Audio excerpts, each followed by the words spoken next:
So it's been a long time since I've brought you a review of a brand new hatchback because we Indians are obsessed with SUVs, and as a result, almost every new car that's coming out these days is an SUV of different shapes and sizes.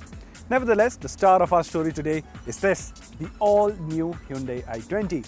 So today we're going to find out just what does it bring to the table, what are its design, practicality features, how is it to drive, and all of those questions. But also, we're going to find out just why should you be considering this hatchback in the sea of SUV options that you have out there right now.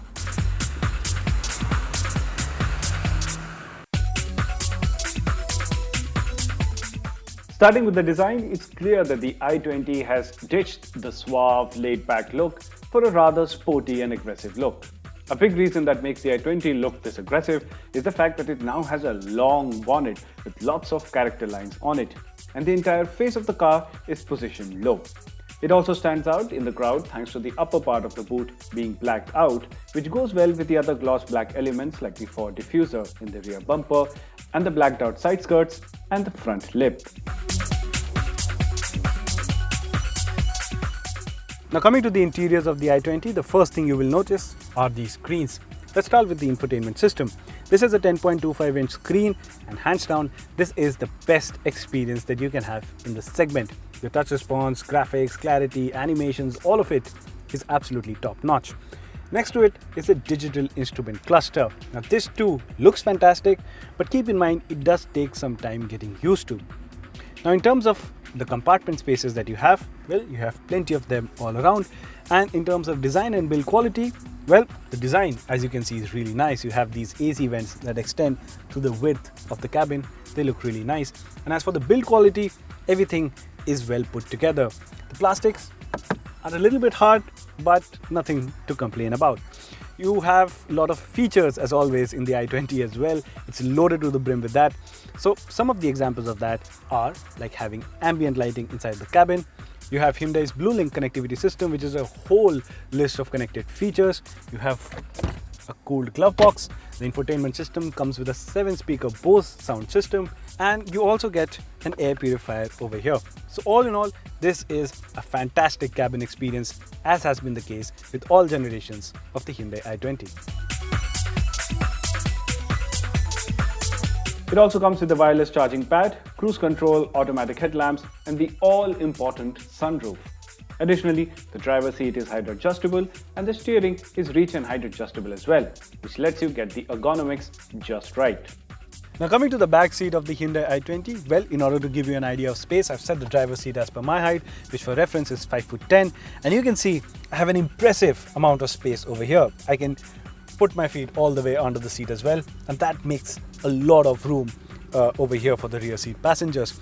The headroom is also pretty good as the roof is scooped out over here, and the overall visibility is really nice as well. You also get a drop-down armrest, and for rear seat passengers, you get rear AC vents and a USB port as well, along with the space to put in your phone. Also, you get adjustable headrests. Overall, it's a comfortable place to be in. Well, now it's time to talk about the driving dynamics of the Hyundai i20, but before we get there, I need you to pay attention to the drivetrain options that are out there right now. Let's start with the engine options. There are 3 of them. First is a 1.5-litre 4-cylinder naturally aspirated diesel engine. Then there's a 1-litre turbocharged 3-cylinder petrol engine.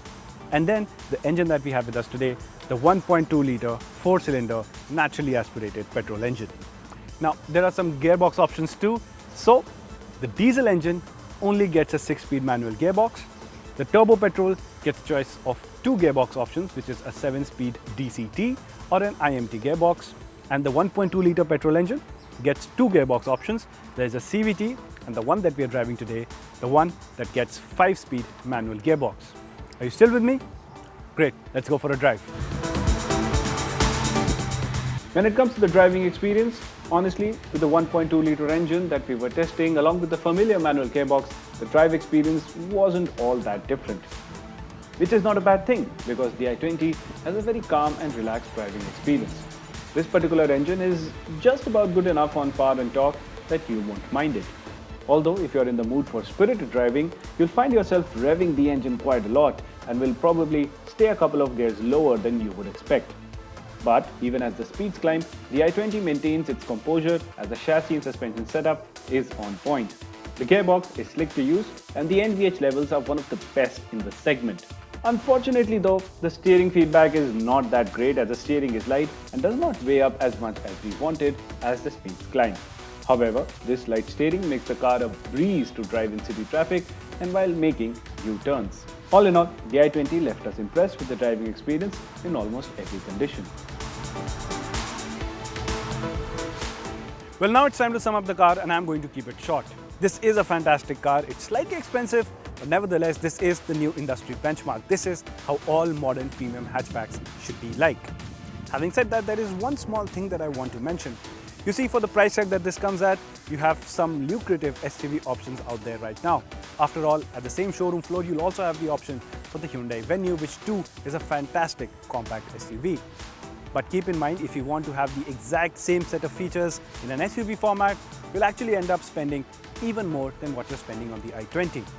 So, as long as you're fine with a hatchback, I don't think you should be looking any further than the Hyundai i20.